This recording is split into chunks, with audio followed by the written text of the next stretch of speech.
and welcome back to Bengal Bites, a podcast about the Cincinnati Bengals from a real, honest perspective. I'm your host, Derek. This is episode 118. This is the Week 14 recap episode where the Cincinnati Bengals went to Buffalo and lost 34-39 to the Buffalo Bills and Josh Allen.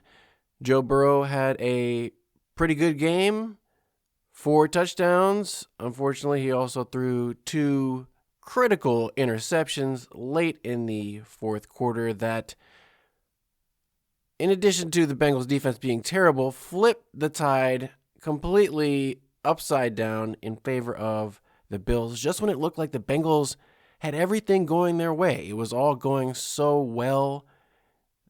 They couldn't have asked for a better execution of the game plan. Everything that Zach Taylor, I'm sure, had envisioned happening was playing out. And then all of a sudden, it was ripped away in a matter of just a few minutes. And it left every Bengals fan stunned in disbelief, as I was. And now we're left to grapple with the reality of 9 losses for this season guarantees a losing record on the season. The best they could possibly do at this point is 8-9. And all the media frenzy, the local media, the national media, all for the past 10 days since that Thanksgiving win in Baltimore, have been talking about, this is just where the Bengals love to be, 4-8. This is right where they turn it on and win all the rest of the games. That is not the narrative anymore, but you already have people after the game go, well, they're still not totally eliminated. They still have a chance. If all the other teams lose and the Bengals win every single game, they can still get into the playoffs. I am pretty well resigned to the fact that the Bengals, they're just not a good football team. So whether or not they make it into the playoffs doesn't really matter. They're still going to get, even if they luck into the playoffs, they're still going to get beat in the first round. So it doesn't matter. They're not going to win the Super Bowl. It would be more entertaining for me if that plays out, but I don't really expect that to happen. Just like I didn't realistically expect the Bengals to beat the Bills. I thought they would keep it close. I thought it would be a high-scoring game because we knew that it was going to be snowing. And this was an amazing game to watch as a neutral fan. Anybody who loves football would have loved watching this Bengals-Bills game. Just that as a Bengals fan, the outcome didn't go in our favor. That's okay. It was still a fun game to watch for most of it. The only thing that wasn't fun was obviously the losing, the 2 interceptions. That's no good. But on top of that, Higgins dealt with multiple hits to the back of his head the same way he got a concussion 2 weeks ago against the Patriots. And it seemed like a very quick turnaround to come back from a concussion where you're totally knocked out on the field. When Higgins hit the back of his head, he didn't have anything to brace himself with. And so he missed that Thanksgiving game because it was only 4 days later. Obviously way too quick. But even 2 weeks seems pretty quick to come back from a severe concussion where you're completely unconscious. And the reporters, and I didn't talk about this, so, shame on me for not mentioning it in the preview episode more. Maybe I mentioned he was coming back from the concussion, but I didn't emphasize how dangerous that is because when you suffer a concussion, we've seen many players over the years, you're more susceptible to further concussions, especially if you try to come back too quick. I couldn't even name the number of guys we've seen over the years. They get a concussion, they come back like the next week or 2 weeks later, and then not that long after, they get another concussion, and then they're out for the rest of the season. So that was one of the worries. And before I forget, I want to bring up the fact that Higgins came back. That was a concern, but he wasn't wearing a Guardian cap, one of these extra protection mechanisms they can use on the helmet.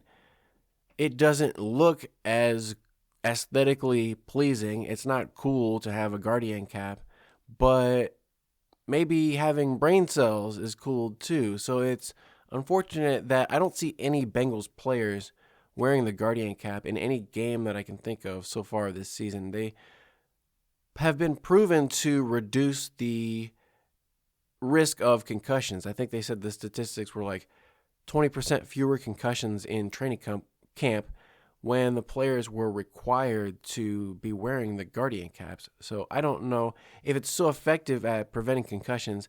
I don't know why they don't have that as part of like the concussion protocol. I don't know what the concussion protocol is, honestly, at this point, because in this game, Higgins was examined for concussion symptoms multiple times, but then continued to return to the game. And he scored 2 touchdowns. That was great. But then after the game, they were asking him if he thought about not continuing to play. And he was very proud about the fact that, he's a team first guy. And he said, I thought was taboo. I think, wasn't it Kellen Winslow for the Miami Hurricanes got in a lot of trouble when he compared himself to being a soldier when the United States was actively at war with Iraq or Afghanistan? I can't remember. But years ago, that would have been frowned on. Now T. Higgins is coming out talking about he's a soldier and soldiers take hits and that's just what you do. But I don't think we should be necessarily praising that type of attitude because, hurting your muscles, your ligaments, you can get those repaired, replaced. Your brain doesn't really heal the same way that your rest of your body parts are. And so I don't know if T. Higgins fully understands the risk that he's taking. But I have to remind myself that T. Higgins was on the field when Damar Hamlin was out there. T. Higgins was involved in the play that stopped Damar Hamlin's heart. So he knows the risks that are involved with this. And the amount of money that he's getting paid shouldn't have anything to do with it. I know a lot of people will say, oh, if you pay me the amount of money that T. Higgins gets paid, I'll go out there and get a concussion all the time. And I don't know. I worry about T. Higgins in the long term because after the game, T. Higgins that evening on the flight home, that's one of the things is on the flight home, if you've got a brain injury and change of altitude, change of pressure, that can be a risk factor in and of itself. So he reported having some symptoms. What those are necessarily, I'm not sure. Maybe it was headaches, migraines, nausea. There's all kinds of bad side effects of getting hit in the head multiple times. And it's the same reason why they don't let boxers fight every week. It's because if you're getting constantly punched in the face, your brain needs a little time to rest and recover, or else you're going to be having a lot of long-term side effects. That's what we don't want to see. Memory loss, dementia, CTE, depression, all kinds of bad things that fans don't want to think about, but that's the reality that a lot of these players, once they retire and step away from the game, there's the rest of their lives to live, and hopefully that they're not sacrificing the rest of their lives for our short-term enjoyment. I mean, the NFL came out with a statement, and the players' union came out with a statement after this, circle the wagons, basically, and say, oh, everybody did everything the right way. Everything was done by the book. He was examined. He passed all the tests. He was fine. And so we let him back out on the field. Also, they don't really mention the fact that everybody has an interest in keeping all the best star players on the field, and they don't want to be taking players off the field in a highly watched game. And the coaches are part of it too. The Bengals coaches are certainly aware of the fact that a guy who had a concussion 2 weeks ago where he was completely knocked out, unconscious, is going to be more vulnerable to hits. And Zach Taylor just played completely dumb in the press conference on Monday. He said, oh, well, I couldn't see what was happening. It was all the way on the other side of the field. I was looking at the play sheet. T just said, he got hit, but he was fine. So I thought, But Zach Taylor isn't going to really question it because it's in his best interest to keep all his best players on the field so he can win football games and make himself look better. But he's not going to he knows that a concussed T. Higgins is probably still better than Charlie Jones and Mitch Tinsley. So he's not really going to ask too many questions. But I think it's different, when Joe Burrow is fighting through that toe injury that he had surgery on. Not that you can get your toe ligaments back, but I don't know. To me, it's a different risk factor. Like a toe injury isn't as life-changing as something like your brain. I'm sorry this isn't maybe the topic you thought we were going to cover this early in the episode, but I think it's important because these players, like it or not, are role models for the younger high school and college-age kids, and you don't want to necessarily glorify and praise a guy for, when they say battling through injury, I don't necessarily think you want to have kids trying to battle through concussions. That's not what we want, because I've seen it firsthand out on the football field. My teammates, luckily I didn't have any kind of concussions like this, but I've seen in high school and college, my friends, my teammates get hit in the head, and they seem lucid. They seem awake and aware, except they can't remember what happened 3 minutes ago or 5 minutes ago or 10 minutes ago, or where are we, or why are we here, or what are we doing? But they're still, they got their eyes open, they're still awake, and they seem like they're okay. But like one of my friends in college, he got hit in the head and he came off to the sidelines, and they told him, just kind of take a break for a minute. And he was talking to us because I was standing on the sidelines. I wasn't playing too much in those days. But anyway, this is, when I was underclassmen. Don't worry about that. But the guy said, I'm going to go back in the game as soon as I can see. He was like, I can't really see right now. I think, maybe he meant like he was having blurry or double vision or whatever. But he's like, I can't really see right now. But as soon as I can see, I'm going back in. And we told the trainers, like, yeah, you need to like keep this guy out of the game. He said he can't see.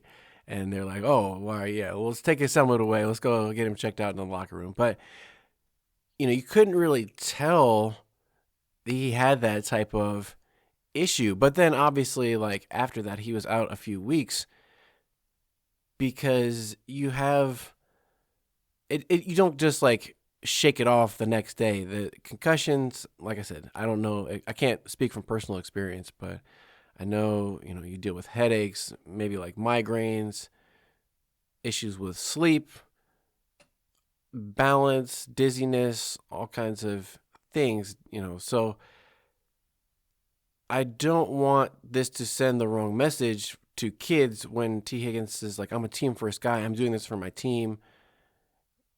That shouldn't be what younger people or anybody is trying to do. I don't think anybody, for their job, like ask yourself, would you, climb up on a 3-foot ladder and then just fall backwards onto your back and then let your head slam up against the ground for your job? I know this is what you got to do. Take one for the team. Okay. Sound good? I don't think most people are going to be willing to do that. So this is a very odd way of helping out the team. I wouldn't recommend it for most people. But you got to look out for yourself sometimes. Hopefully T. Higgins looks out for himself, doesn't rush back any more than, I want to see T. Higgins play. I want to see Joe Burrow play. I want to see everybody on the Bengals play, but they shouldn't be risking their long-term health. So let's get to this episode and what we're here for, the game itself. What we're going to do in this episode, as we typically do, I'm going to give some high-level thoughts, what I thought about before, during, after the game, and then there were some press conference bombshells that came out on Monday from Zach Taylor, so there's plenty of news to discuss after that. But Bengals were going into this game something like 5.5 or a 6-point underdog. So I guess I'm not a gambler, but if I had bet on the Bengals, they covered, right? Because they only lost by 5. But the strange thing in this game from the start. Well, there's tons of unusual things. First of all, this game was on Fox, which isn't typical, but it was flexed out of the late CBS window, I think, or maybe the Fox window. I don't know, but it got flexed from 4:25 to 1 o'clock. And it was on Fox with Greg Olson as the analyst. And Pam Oliver, haven't seen her in a long time. She looked cold standing out there in the snow. But that was the first thing you noticed was the snow. It was snowing from the beginning of the game pretty much all the way throughout. There was only a brief period, I think, like midway through the game where it wasn't snowing. But for the most part, snowflakes constantly on the screen. And it just made for that picturesque wintertime football that you don't often see, especially with more teams playing inside domes. Like Cleveland is talking about building a new dome stadium. They're going to miss out on games like this. And Buffalo is building their new stadium, a new Highmark Stadium across the street, but it's going to have the field outside, but it's going to apparently have a canopy that covers up a lot of the fans from the snow, which is a smart idea because they have to spend so much time and effort shoveling out the stadium when it snows in Buffalo. But in this game, it was maybe a couple inches of snow. Like, it wasn't a ton of snow. They did a good enough job, like during the breaks, blowing off the sidelines and the numbers and the official areas. But there was still some accumulation on the field. And you could tell that the players from the beginning were having a little bit of difficulty finding their footing. They weren't quite sure how big a strides they wanted to take. You could see a lot of pitter-patter, smaller steps, not a lot of people trying to make like hard cuts with their feet too far outside of their frame of their body because they knew they were going to lose traction with their shoes, slip and fall, pull a groin, or who knows what could happen. The other thing I was watching was how each of these quarterbacks was going to be able to throw the ball in the cold weather with the snow. I know a lot of Bengals fans like to forget, but I have to remind you that Joe Burrow has smaller than average hands for an NFL quarterback, and Josh Allen has pretty big hands, actually. Joe Burrow has 9-inch hands, and Josh Allen's were like 10 1/8 from thumb to pinky. So Josh Allen had the advantage, and you could see it on some of Josh Allen's throws in this game. He was able to just put him on a line like frozen rope. A lot of velocity on throws. Joe Burrow still had some pretty good throws, but there were also a lot of lob passes from Joe Burrow where it didn't seem like he was able to get a lot of force behind the ball, and he was able to most of the time put it where he wanted to and not have too much of an issue.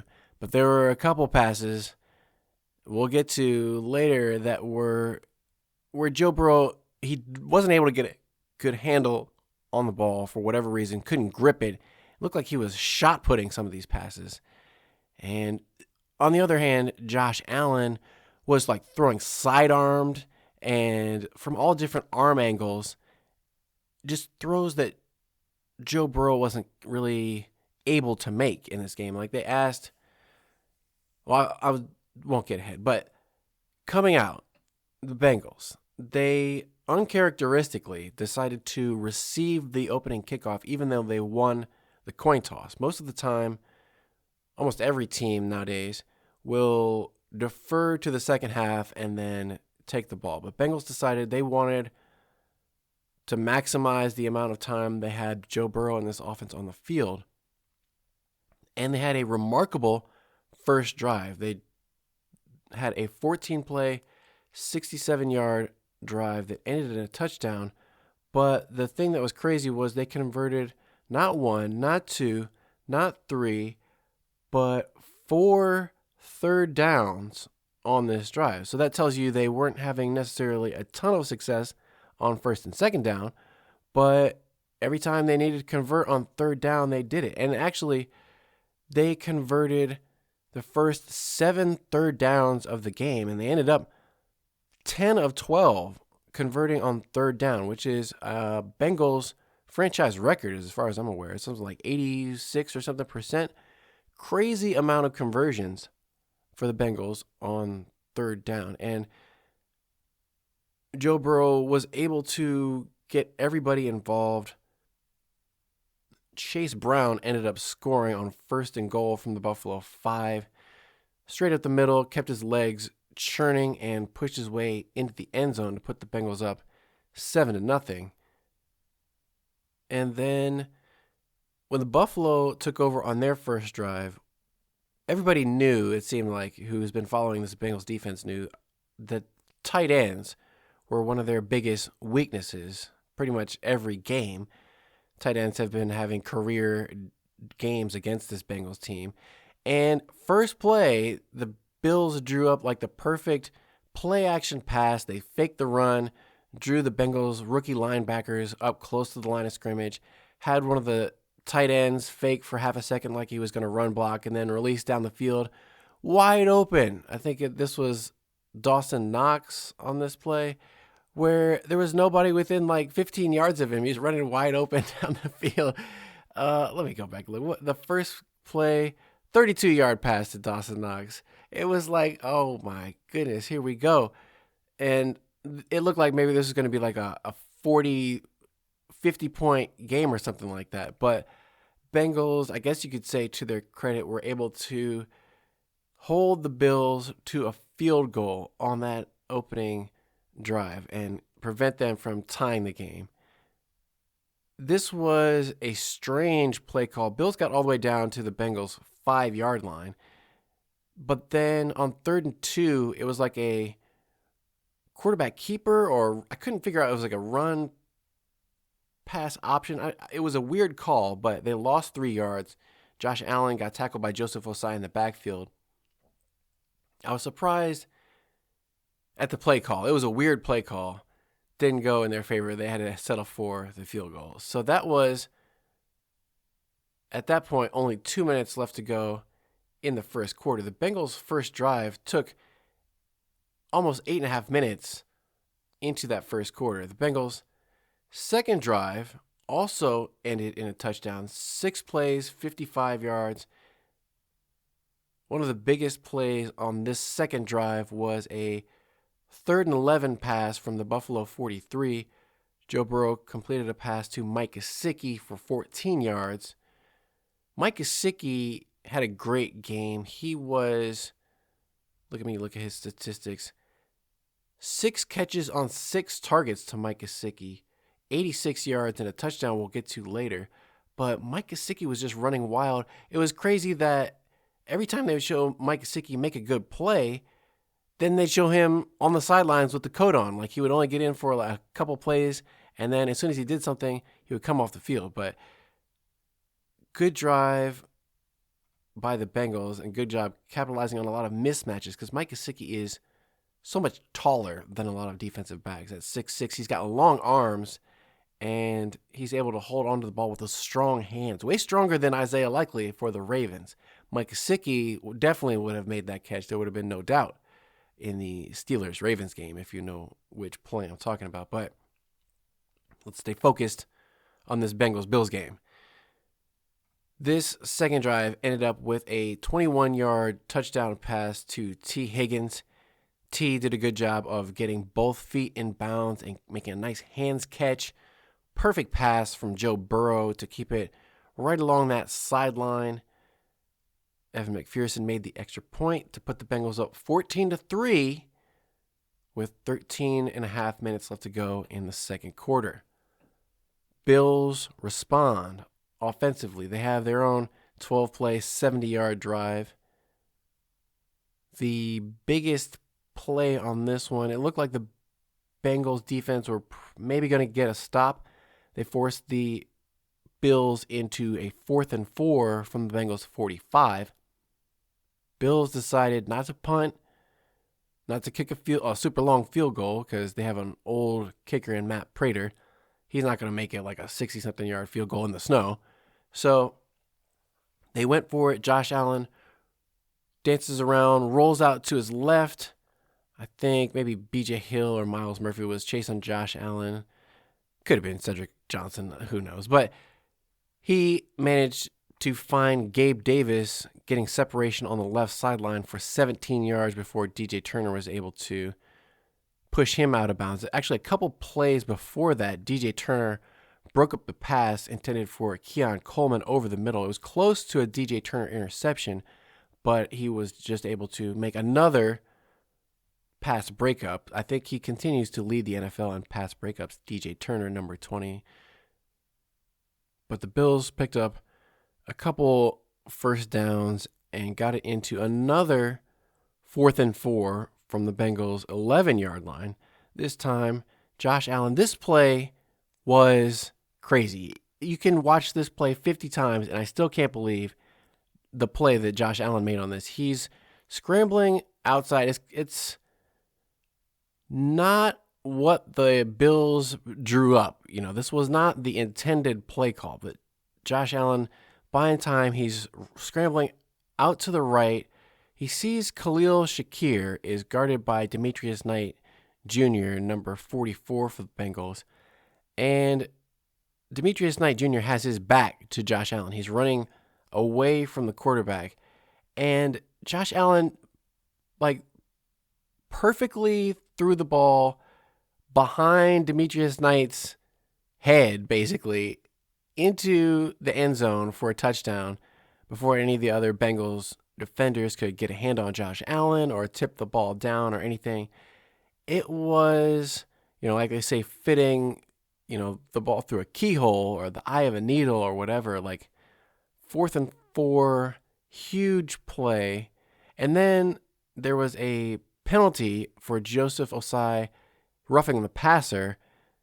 Didn't really seem like that bad of a hit on Josh Allen after he threw the ball, but I guess they said it was late or hit him in the head. I don't know what the call was, but that let the Bills decide to move the ball to the 1-yard line to attempt a 2-point conversion, which was successful. Another Josh Allen kind of scramble around, find Dawson Knox standing wide open in the middle of the end zone.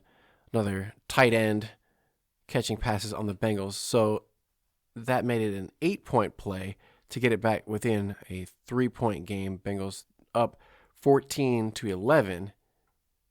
After that drive, there was 7.5 minutes left to go in the second quarter. Bengals, again, respond. No doubt about it. They drive 8 plays, 69 yards in 4 minutes, all the way down the field. This time, it was more Joe Burrow to Mike Gesicki all over the play. Samaje Perine was busting off decent runs. He was more effective at picking up yardage on the ground than Chase Brown in this game. Chase Brown, let me switch over to the box score. Samaje Perine, 6 carries for 31 yards, average of 5.2, long of 9. Chase Brown, 12 carries, 23 yards, average of 1.9 per carry.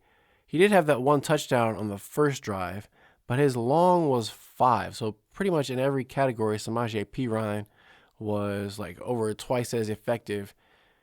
Breaking tackles, maybe that's obviously partly to do with the offensive line not making big holes at the line of scrimmage and getting a lot of push up front. These guys, maybe it was not great footing for them either, but the Bills seem more effective at running the football in the game overall than the Bengals. Just looking at the overall statistics for the game, the Bills beat the Bengals running the football 183-62. Huge advantage on the ground. Now, part of that was from Josh Allen, the quarterback. He had 80 yards himself, but not a great rushing performance in a game. When it's snowy out, you would like to think that the ball carrier has the advantage, but for whatever reason, the Bengals just couldn't get their running backs out in the open field. And I forgot to mention on that first Bills drive, they had a running back who was out in the open field. Looked like he was about to score a touchdown walking in, but I think it was Ty Johnson. He got his foot caught in the snow and ended up tripping and falling and sliding for another couple yards, but he was wide open. Nobody from the Bengals defense was in position to tackle him. The only thing that got him was the snowdrift. But Bengals, they came back, like I mentioned, they came back for their third touchdown drive to start the game in a row. This time it was on a 10-yard rollout touchdown pass after a 33-yard defensive pass interference penalty on Andrei Iosivas. It was kind of I think this was the underthrown pass. Andrei Iosivas came back and the defender ran into him. But I think Greg Olson on this was saying he didn't really like this, even as an offensive player, because there's nothing the defender could really do. It was just the ball was underthrown by Joe Burrow. He might have gotten hit while he was throwing it to make it come up short. But that's just kind of one of those rules that favors the offense. One of the many rules that favor the offense in the NFL. But Joe Burrow was scrambling around and rolled out to the right on 1st and goal, found Chase Brown in the back of the end zone. He pretty much hit Chase Brown in the face mask, but Chase Brown did a good job of catching it on the ricochet off of his face, pretty much. They initially said that he was short of the touchdown, but then the Bengals challenged the call, and one call was reversed to a Chase Brown touchdown. Extra point made it 21-11. Bengals up by 10. Buffalo got the ball back. They had a 5-play, 25-yard drive that got to the Bengals' 43-yard line.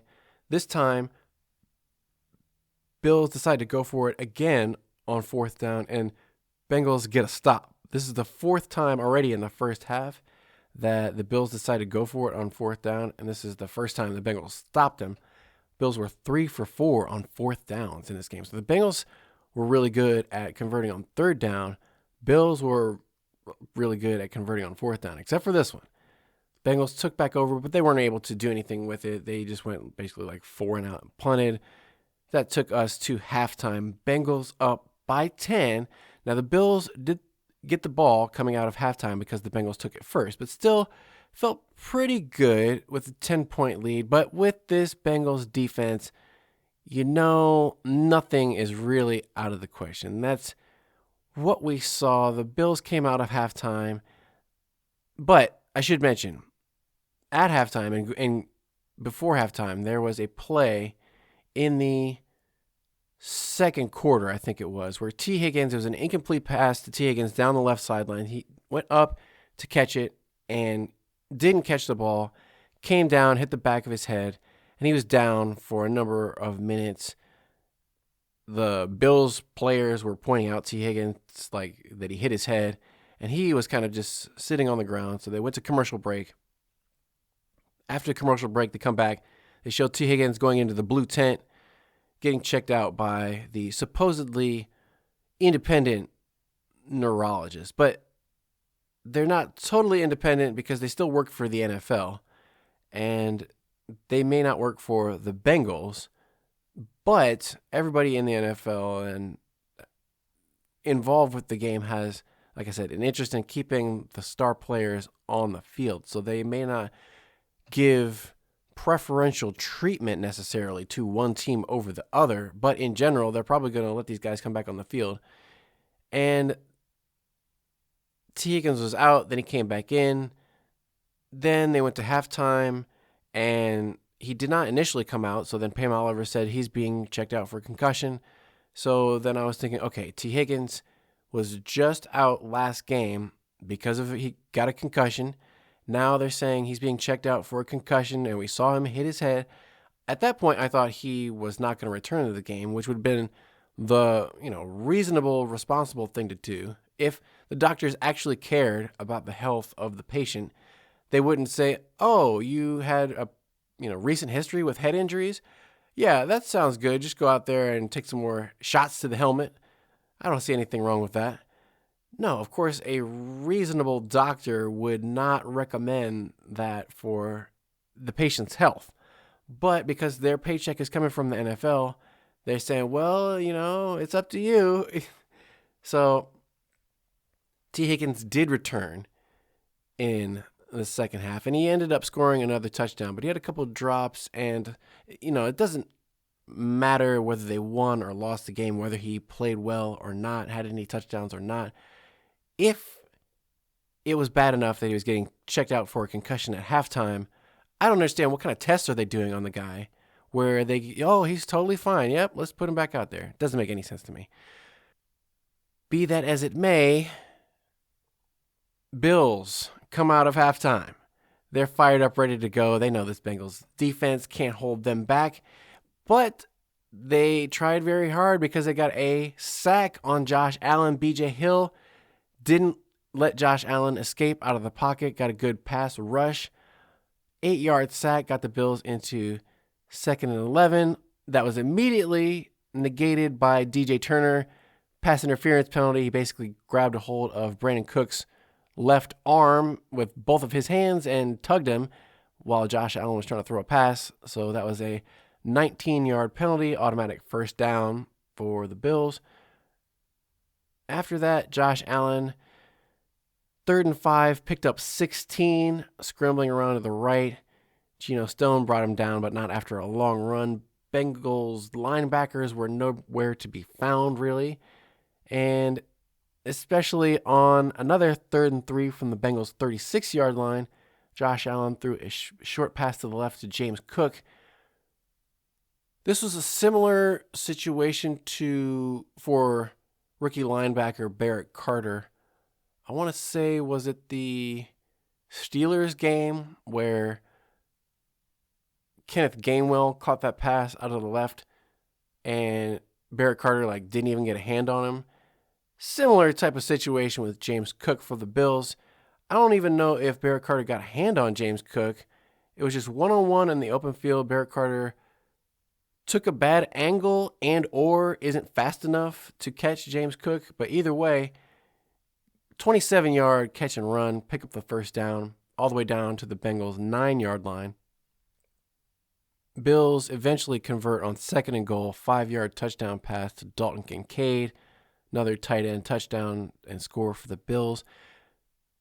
That puts the score back within 3, 21-18.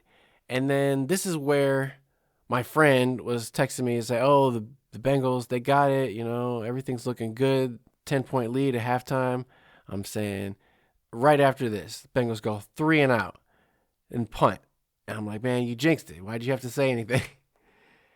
This was a 2-yard run on 1st and 10 with Chase Brown. They couldn't get anything going, and then incomplete pass to T. Higgins deep to the right where it looked like T. Higgins had it in both hands, and then he just kind of spiked it. It's hard to say whether that inevitable concussion he had any effect on whether he could catch this pass, but incomplete pass, 2nd down, 3rd down, incomplete to Jamar Chase. They ended up having a punt after a penalty, but Ryan Rico gets off a pretty good 57-yard punt, 9-yard return, so a net of 48 all the way to the Buffalo 28. And so the Bengals have a 3-point lead. Fine, not feeling great about it, but Bills, they start rolling. They pick off, or they start picking up first downs after first downs. They fought off another sack on Josh Allen. Second half, Bengals had 2 sacks on Josh Allen. TJ Slayton this time did a good job of staying patient. This was a good one to watch for TJ Slayton, I'm sure, Monday in the film room, because he just had good technique, drove his guy back into Josh Allen until Josh Allen tried to escape, and then TJ Slayton was right there to make the sack. So good play by him and the rest of this Bengals defensive, keeping Josh Allen in the pocket. They weren't able to do that the whole game, but a couple times they were able to sack Josh Allen successfully. But there was another 20-yard pass to Dalton Kincaid on 3rd and 4 that picked up 20 yards into Bengals territory. There was what looked like a long touchdown to James Cook that was nullified by a holding penalty, but it looked like Cincinnati it was initially called a touchdown on the field by James Cook, but we could see that Joseph Ossai came up just like in that Baltimore game, trying to strip the ball out at the last second to force a fumble into the end zone. And it looks like either Joseph Ossai or Demetrius Knight it was credited to Joseph Osai, forced the ball out of bounds at the 1 yard line. It went out before it went into the end zone for that touchback, but so that meant it was holding penalty all the way back to the Bengals 20-yard line instead of the touchdown for the Bills. In the end, it didn't look like it was going to matter because the Bills still got it back to 1st and goal from the Bengals 2. But when it looked like James Cook was going to be able to go in and score on that go-ahead touchdown, DJ Turner and Jordan Battle combined to strip the ball out into the end zone, recovered by Bengals linebacker number 42, Oren Burks. Touchback for the Bengals for the second week in a row. Bengals maintain that 3-point lead, and they take over. At that point, there was 45 seconds left to go in the third quarter. So basically, start of the fourth quarter, Bengals have the ball. They have a 3-point lead. They've just created another turnover for themselves. Things are looking great. And they capitalize on that with another touchdown. They started off the game, 3 drives, 3 touchdowns. And they had a couple punts in the middle, but then they get back on track. 4th touchdown of the game, 3rd touchdown pass from Joe Burrow. This time, this went to Mike Gesicki on a great play from the Bills' 12-yard line. Bills, it was 2nd and 6. They sent the blitz, but because of the snow on the field, the footing wasn't quite there for some of these defensive linemen. So you could see the quarterbacks were able to step up into the pocket. And in Josh Allen's case for the Bills, he was taking off running. Joe Burrow was looking to pass. It was an amazing pass because he threw it across his body to the left side, back of the end zone. Mike Gesicki caught it, scored the touchdown, started doing the gritty, his terrible version of the gritty, and that put the Bengals up by 10 with 8.5 minutes left to go in the game. Another long drive. They were playing the strategy of, we know our defense is bad, so let's keep our defense off the field as much as possible. Best defense is a good offense. Let's just grind them out, keep Joe Burrow and everybody on the field. And it looked like it was working. 28-18 Bengals. The odds, they got a 2-score lead. Time's running out. Everything looks great. Except for the fact that the Bengals defense gave up a touchdown in just over a minute after that. 4 plays, 68 yards on the touchdown, and this was pretty much all came on one 40-yard Josh Allen touchdown run, longest touchdown of the regular season for Josh Allen running. He's already broken Cam Newton's record of most rushing touchdowns by a quarterback, I think. And this was a case where the Bengals defensively, obviously there was a breakdown because nobody even touched Josh Allen all the way down the field. It was 40 yards of him just running in a straight line to the end zone untouched, which isn't what you want to see defensively. Normally, you want to have, some resistance to the players when they're running, at least attempt to make a tackle, but they didn't even have anybody close enough to even try to tackle him. They were playing man coverage, and the guys covering in man, they got their back turned, they're running down the field. They can't know. You'd think when they hear the crowd going crazy, roaring, they'd want to, turn around and see what was happening. But apparently nobody got the memo. Hey, Josh Allen. So that put the Bills back within 3, 28-25 Bengals. But the Bengals still had the 3-point lead. No problem. Joe Burrow, you feel great having the ball in his hands. And it may have been in that previous drive when T. Higgins went out again. I'm not sure. There was another point where T. Higgins caught a pass. Maybe it was later in the game, but T. Higgins took multiple hits to the head. Even after he came back, he caught another pass, hit his head. This was in the Bengals' second drive of the fourth quarter. They're driving. They pick up a first down to Noah Fant. They pick up a 16-yard pass to Jamar Chase, catch and run, where Jamar Chase broke a bunch of tackles and picked up yards after the catch. Very strong catch and run. But then on first down from the Bills' 33, 5.5 minutes left. They had not been having success with the run.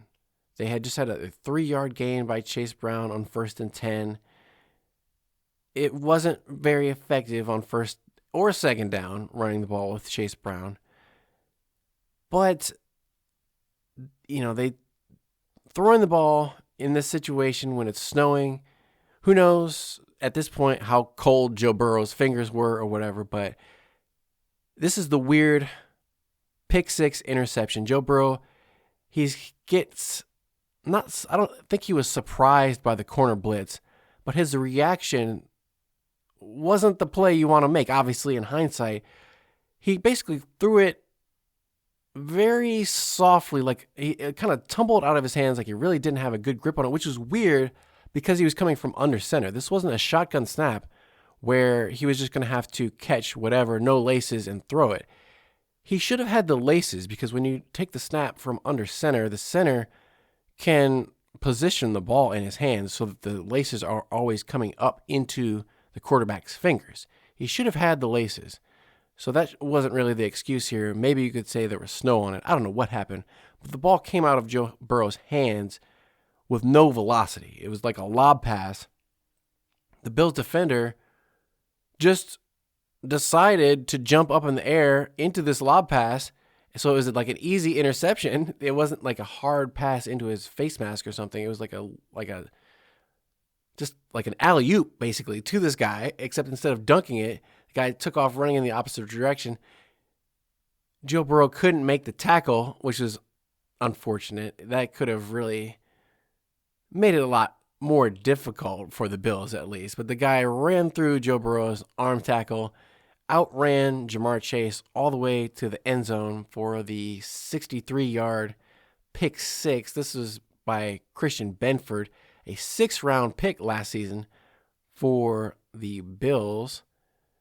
And that's 2 weeks in a row that he's scored on defense. He was the defensive player of the week the previous week, and now he's probably has a good chance to be defensive player of the week again, because he had 2 corner blitzes. In the first half, he sacked Joe Burrow from the blind side. Orlando Brown didn't even see it coming. Let this guy have a free release into Joe Burrow's back. It was lucky that Joe Burrow didn't fumble, honestly. He did a good job of holding onto the ball and not coughing it up on that one. But this was a bad time for a turnover. And then it was kind of like the announcer's jinx, because the Bengals went from having the 3-point lead. Now, after the extra point, Bills are up 31-28. Now they have the 3-point lead on the Bengals. Actually, the extra point made it 32-28. And then, so a 4-point lead on the Bengals. But that's okay. Bengals, they've scored 4 touchdowns already. They can score another touchdown. No big deal. And Greg Olsen, the play-by-play or the color analyst for Fox, was giving him the curse of, he's like, well, Joe Burrow's going to be mad. He's going to come out slinging it all over the place after that interception. He's going to want to make up for it. And then first play after that, another interception. This time comes on a tip pass up the middle. One of the defensive linemen for the Bills gets their hand right in the throwing lane, tips it up to AJ Epinesa. Doesn't get much of a return, but now the Bills have the ball and the 4-point lead. And there's nothing to say that the Bengals can't stop them defensively and keep them from scoring another touchdown. But that's exactly what happens. 5 plays and 29 yards later, Bills convert another short touchdown pass to a tight end. This time, I think it was Jackson Hawes on 4th and goal. So that was another converted 4th down for the Bills. That put them up after the extra point by 11, two-score lead for the Bills. And at that point, there was 3 minutes left to go in the 4th quarter. So it was crazy how the Bengals went from scoring a touchdown with 8 minutes, 44 seconds left to go in the 4th quarter to take the 28-18 lead, and then 5 minutes of game time later, basically 3 minutes left to go in the 4th quarter, Bills score a touchdown to take a 11-point lead, 39-28. So the Bills scored 21 points in the matter of 5 minutes off the pick six and the 2 offensive touchdowns. Bengals, to their credit, did not give up and actually came back and scored a touchdown. They had 2 nice plays, one to Mike Gesicki on 1st and 10. They had their own tight end action, 37-yard pass, like a one-handed grab over the middle to Mike Gesicki. So great play by him and throw by Joe Burrow to come back and after those 2 back-to-back interceptions, keep throwing, keep firing. The legend of Jake Browning is coming through in Joe Burrow. Keep throwing even if you do throw multiple interceptions. And it paid off because they converted a 25-yard, one-handed touchdown pass to T. Higgins in the back right end zone. They weren't able to convert the 2-point conversion. Joe Burrow fumbled the ball. He looked like he hit the ball into one of his own players and fumbled it. So they were still down by 5 at that point with 2 minutes, 13 seconds left to go, and they had a timeout. But they decided not to go for an onside kick, even though they were down by 5. No onside kick, and I don't know what the explanation or if they gave one was. Maybe they didn't think they could get a good bounce with all the snow on the ground, but it seemed like it would be hard to recover an onside kick in the snow as well. So it seemed like you have a pretty decent shot of getting a crazy bounce, flies through somebody's hands if it gets covered in snow, and who knows what could happen. But they decided to kick it away to the Bills offense, who were able to pick up enough first downs, namely on another conversion where it looked like the Bengals had everything going their way. They had another sack on Josh Allen by Geno Stone on the blitz this time that moved the Bills into 3rd and 15 with 1:54 left to go in the 4th quarter. Josh Allen converts with his legs on this one. Another 3rd and 15, he picks up 17 where he slides down right after he gets the first down. And nobody was there on the Bengals defense. They sent a blitz. They sent Oren Burks and Cedric Johnson from Josh Allen's left. But the Bills did a good job of blocking it, and nobody could really stop Josh Allen. He had a wide open lane again, pretty much like he did on the touchdown. Just run right, and then the Bengals had no spy. You could say you don't really need to have a spy on 3rd and 15 because you expect if the quarterback breaks out of the pocket, the defenders, if they're playing zone, they should still be able to see him and come up. The only problem is you're relying on Geno Stone to come up and make that tackle in the open field on Josh Allen. And we all know Geno Stone's not making that tackle. That's exactly what happened. Josh Allen ran right through him for a first down. And that was pretty much the end of the game from there. After the game, it's weird. I go and look at the Bills post game, and all their players are praising the Lord, praising God. The coach comes in from the post game press conference. He starts off talking about praise the God and all this stuff. Apparently, God hates the Bengals because it doesn't seem to be going in the opposite direction. But whatever. After the game, the Bengals, they knew that their odds of making the playoffs were slim going into it, and even worse now, but they're still not totally eliminated. So they're going to keep fighting, keep playing, all that kind of stuff. But, they're getting paid to go out there and play the games no matter if they're eliminated or not. I mean, the Cleveland Browns played the Tennessee Titans. Both of those teams are eliminated, but they still went out there and played for some reason because they're not going to cancel the games. And people are still going to show up and pay money, so might as well play and get paid, get those checks. You don't get paid if you don't play. Speaking of which, before the game, the Bengals announced that Jermaine Burton had been suspended. He did not make the trip with the team to Buffalo, suspended without pay for this game, and he has missed a number of road trips, either with an illness or with some kind of injury he suffered the day before they were supposed to leave. Who knows what's going on with Jermaine Burton. But he was subsequently released by the team on Monday.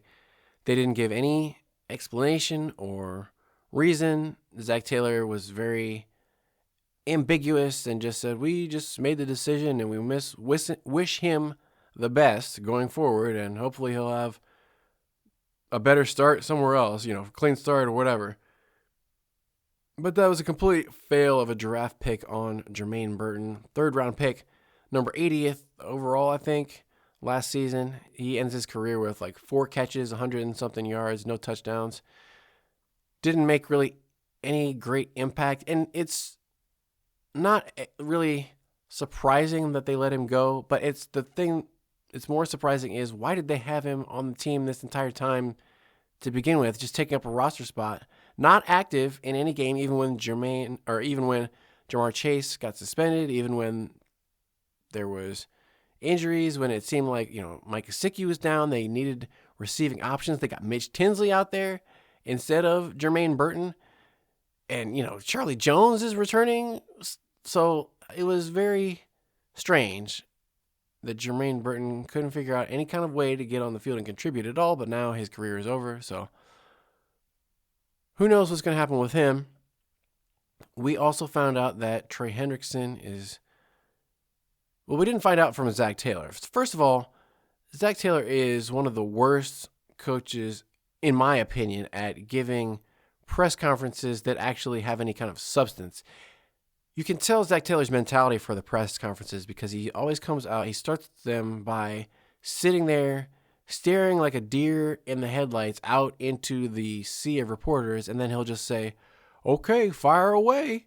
Like he's literally about to dodge and avoid their questions as if they're, firing them at him, and he's going to duck out of the way. Instead of what a lot of coaches do, they'll come out, they'll say, okay, to begin, I like to make a statement where I'm going to say, so-and-so player is suspended, so-and-so player is waived, so-and-so player is injured, whatever the business of the team is. And now, with that out of the way, I'll take your questions. But no, Zach Taylor just says, okay, go ahead. And then so people start asking him questions. And then through the course of asking questions, somebody asks, hey, what was up with Jermaine Burton being suspended? Well, we're actually going to release Jermaine Burton. Since you asked, Jermaine Burton is released. Why didn't you just come out and say that to begin with? And then they asked about Trey Hendrickson. What's up with him? Actually, Trey Hendrickson, because he said Trey Hendrickson is out.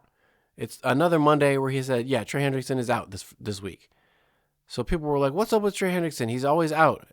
Actually, Trey Hendrickson is going to go see a doctor, not in Cincinnati, but get a second opinion to see a specialist on this injury that we haven't put Trey Hendrickson on injured reserve, but this is going to be like his 5th game missing.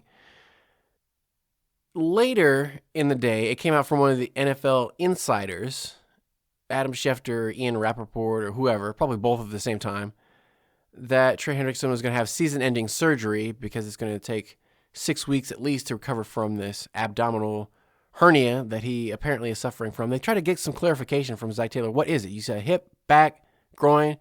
He said, just kind of all of that. I mean, that sounds completely made up. I know you can't talk about people's medical history or whatever, but you just sound like you're not trying to answer the question. You say, yeah, all of that. That's like the worst lie. That's like, one time I tried to tell a girl in a club that I did what my buddies did for work because I didn't want to talk about my actual job. So I said I was in consulting because that's what my other friend did. She was like, what kind of consulting do you do? I was froze like Zach Taylor. I was like, just all of it, all the consulting. It's like, that's obviously a lie. So, yeah, whatever. Zach Taylor, he's like, just kind of his whole body, all of it, his hip, his back, his neck, whatever.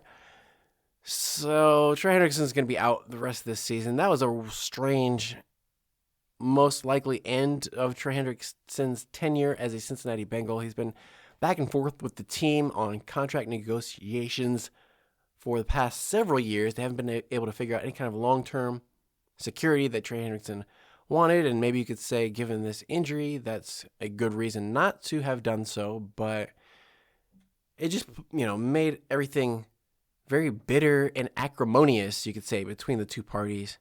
And there's no love lost, I'm sure, between them. Trey Hendrickson's going to feel like the Bengals did him dirty by lowballing him, not giving him long-term security. And I don't know what the situation has been about whether he's going to play or not play this entire season, whether he wanted to play, whether he wanted to come back or not.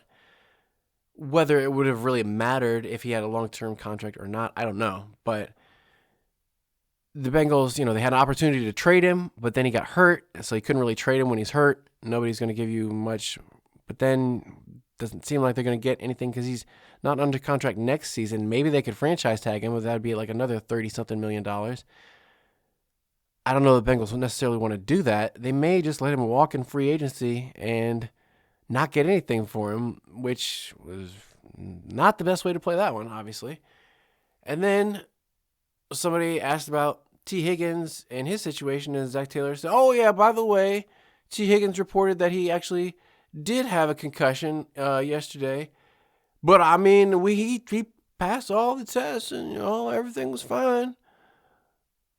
Nobody questioned it. And then, after the game, after the interviews, and that's the thing, they probably shouldn't have let T. Higgins get in front of a microphone after he obviously had a concussion and start talking about how, he's doing it for the team. He's going to go out there and fight through it and whatever. And then like 30 minutes later, oh, you know what? Actually, I can't remember where I am or who I am or what I'm doing here. I have a concussion. Who knows how long he's going to be out? And, to me, how do you even trust the protocol? What is the protocol? What does that even mean? Are they like throwing up the two fingers in front of T. Higgins' eyes and say, like, how many do you see right now? Or is it like Chris Sims was joking around about, catch the ball in the middle when you see three of them, like catch the one in the middle when it's coming at you? I mean, it's a joke, but that may have been what T. Higgins was dealing with for part of this game. And like when they didn't know what was going on, they had Dave Lapham on the Bengals official post-game radio show talking about how, when you're dinged up, I've been there before, you want to be out there for your team, but you're not 100%. But, they act like I said, these guys are cans of vegetables, and they just get a little dinged up, a little nicked up, no big deal. Oh, well, actually, he was unconscious on the field. That's what being dinged up means, is being unconscious, dinged up. But this was a game where Zach Taylor, again, this is like the fifth game in a row, or fifth loss in a row. He's talking about how he feels sick. Oh, so sick for these guys. And, why did you lose? Well, we made a bunch of plays, but the other team just made a couple more than we did, which is true. I mean, you can't necessarily fault the Bengals entirely. The Bills, you have to give them credit. They made a lot of plays, and Josh Allen had an amazing game, but also the Bengals defense is terrible. I know they didn't give up all the 39. They still gave up 32 points, which is more than you want to give up in an NFL game. But normally when you score 34 points, like the Bengals did offensively, you expect to win the game. But as Bengals fans, it's completely the opposite. They have a losing record in games where they score more than 34 points. I think they're something like 4-7 or something like that in the last 2 years. Crazy amount of losses for the amount of points they've scored. But it's a fun, entertaining game. We're in it for the entertainment. We should be. It shouldn't all just be based on whether or not they win or lose. And I'm still going to watch the games the rest of the season. Like people are talking about, the season's over. Guess what? The rest of the games are not canceled. They're still going to play the Cardinals. They're still going to play the Browns in Week 18. They're still going to play the Dolphins, and they're still going to play the Ravens next week. Whether they're eliminated or not, it doesn't matter. I'm still going to watch. It does, so it's completely irrelevant whether or not they're mathematically eliminated or not. Like I said, I've already given up the hope. I'm not clinging to the hope of somehow every other team, like their bus is going to catch on fire on the way to the other games and their Bengals are going to get in by some miracle. Or I guess that wouldn't be a miracle, but you get my point. It's not happening for this Bengals team. Even if this AFC North division is as weak as it's been in at least 5 years, there were not that long ago when every team in the AFC North had a winning record. Now we could be looking at a scenario where we may not have any teams in the AFC North with a winning record. Because if you look at the schedule for these teams, the Ravens and the Steelers are 7-6. They're in first place, but they've got games coming up against the Dolphins, who are 5-8. One game better than Bengals. They've got a game against the Lions, who are a tough matchup. They've got a game at the Browns. Browns are no good, but they're got an elite defense at least. So they could conceivably keep it close with anybody. And then they finish up with another game at home against the Ravens. So they could potentially lose a couple of those games at least.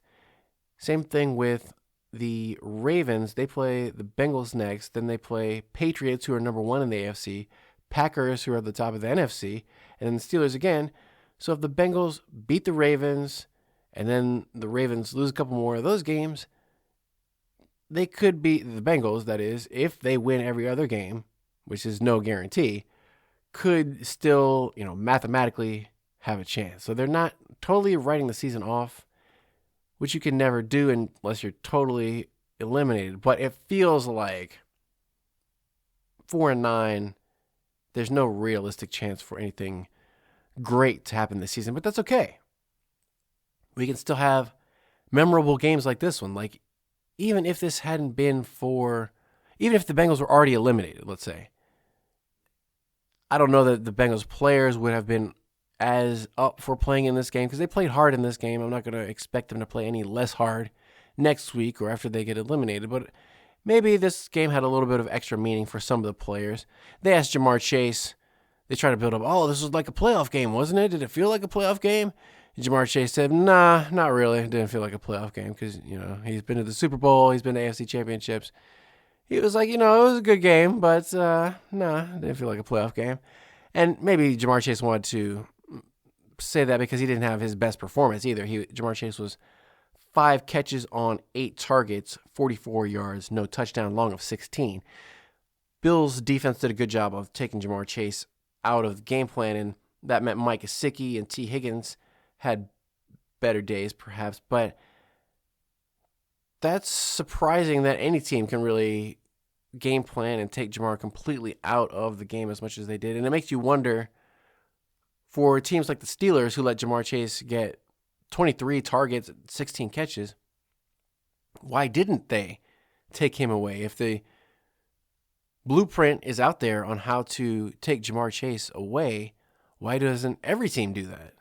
I wouldn't be surprised if whatever strategy the teams recently have been doing, T. Higgins wasn't in the lineup last week, so that was a little bit different, but whatever the Bills were doing, maybe it's a situation of personnel. Not everybody has the same personnel to be able to employ the same strategies, but Bills taking away Jamar Chase isn't a good sign. But Joe Burrow, 25 of 36, 284 yards, 4 touchdowns, 2 interceptions, only 1 sack, passer rating of 106, QBR of 78.4. Pretty good. Only issue was Josh Allen was a little bit more effective. 22 of 28, 251 passing, 3 touchdowns, 3 sacks, passer rating of 139.7, and a QBR of 96.4 out of 100. So no interceptions by Josh Allen, no fumbles, nothing like that, no turnovers by Josh Allen. He did have a couple more sacks than Joe Burrow, but the rushing by Josh Allen was the biggest difference. Joe Burrow did not have any scrambling yards. I think Joe Burrow, even though he says he's basically 100% and he's mobile, we haven't seen him try to take off and run and pick up yards with his feet like Josh Allen was in this game. Josh Allen had 9 carries for 78 yards on the ground in addition to 250 yards passing and that long 40-yard touchdown run. So a total of 4 touchdowns for both quarterbacks. Josh Allen had 3 passing, 1 rushing. James Cook for the Bills also had 18 carries, 81 yards, no touchdowns, and that critical fumble into the end zone. No touchdowns for James Cook. Ty Johnson also had 2 carries for 25 yards, that long of 23 that could have been a touchdown if he didn't trip and fall. But the Bills receiving, their tight ends were the 2 biggest factors. Dawson Knox, 6 catches, 93 yards on 7 targets, long of 32. Dalton Kincaid, 4 catches, 41, 1 touchdown. But then their James Cook was the 3rd leading receiver with 31 yards on 2 catches. Gabe Davis was the top wide receiver, only 2 catches for 21 yards, long of 17. Khalil Shakir, 2 catches for 16 yards. He did have that 1 touchdown on that amazing pass from Josh Allen, but they weren't throwing it down the field to their wide receivers. It was mostly just tight ends, and going up against that Bengals defense, it makes complete sense. But Monday in the press conference, they asked Zach Taylor, it's because the tight ends are part of the reason why they're so bad against the linebackers for the Bengals are the reason why they're so bad against tight ends. And so they asked Zach Taylor, what's up with the linebackers? How can they play better? And Zach Taylor was just like, they're getting experience. They're learning on the same thing he's been saying all season. These guys have been getting experience all season, and he keeps saying they're going to get better, but they don't get better. They won one game, and everybody said, now all of a sudden these guys are totally improved. We saw the same thing we've been seeing out of these guys all season, which was being out of position, not being fast enough to make the tackle, just no awareness, just not good defensive play. I know Trey Hendrickson was their best defensive player, but guess what? Bills were without one of their best defensive players in Joey Bosa. He didn't play either. He could have had a huge impact defensively for the Bills. So that kind of is a wash on the defensive line, I would say. Blitzing, that was one of the things that had been effective, but blitzing Josh Allen did not work. Bills had a good strategy preparation plan for dealing with the Bengals blitzes, and probably the weather and the lack of sure footing because of the fact that it was snowing out kind of slowed down some of those blitzes from the Bengals. But to show you how bad the Bengals defense was, the Bills punter did not have to do anything other than hold. He had 0 punts. Bengals did not force any punts. Now, they did force the Bills into multiple 4th downs, but the Bills just decided to go for it instead of punting.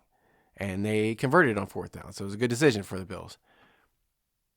But yeah, it was a fun game. It was an entertaining game.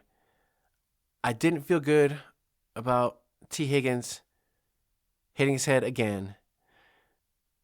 But hopefully these good games continue. Offensively, if Joe Burrow stays healthy and he can continue to throw to Mike Gesicki and Jamar Chase, and maybe even Andre Yosivage could catch with his hands more instead of catching with his body, he could get more involved.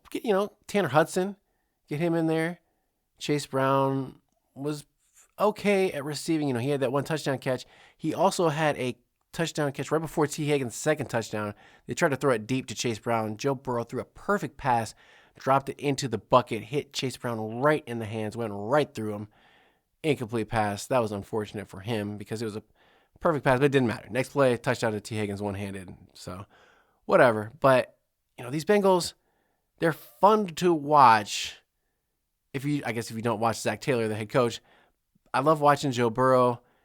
But this is one of those games that I'll have to admit, Joe Burrow was not the best quarterback on the field in this game. I know Bengals fans don't want to admit. They want to say Joe Burrow is the best quarterback in the universe, and any game that Joe Burrow plays in, they're going to win.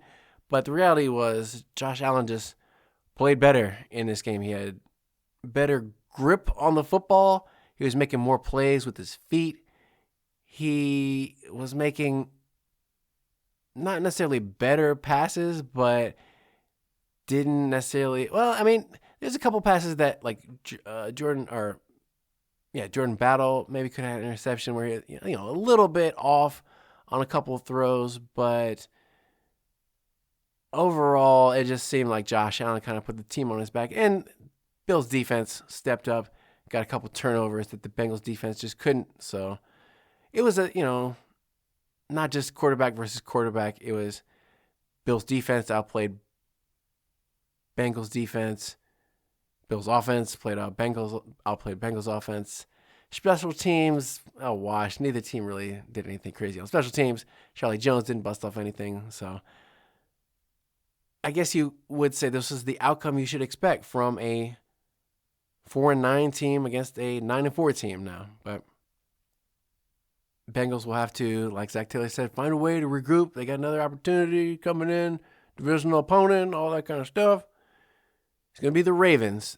And strangely, they're going to wear their all-white uniforms at home. I don't know. That's kind of weird. But we'll have plenty of time to get to that in the preview episode. But if you've listened to this long, expansive episode, thank you so much. I was trying to fight through this injury of the cold. I think it was one of those moms at the gym. Got me sick. They can't stay away. They just love the gym so much. They have to come even when they're sick and get me sick. Thanks a lot, ladies. But take care of yourselves out there. If you have a head injury, make sure you don't get hit in the head for at least 3 weeks. But we'll be back within the next couple days to do a preview for this season-deciding game against the Baltimore Ravens. It'll be fun if they win, but not count on it. But until next time, I'm going to leave you with a hooday and stay hungry for more Bengal Bites.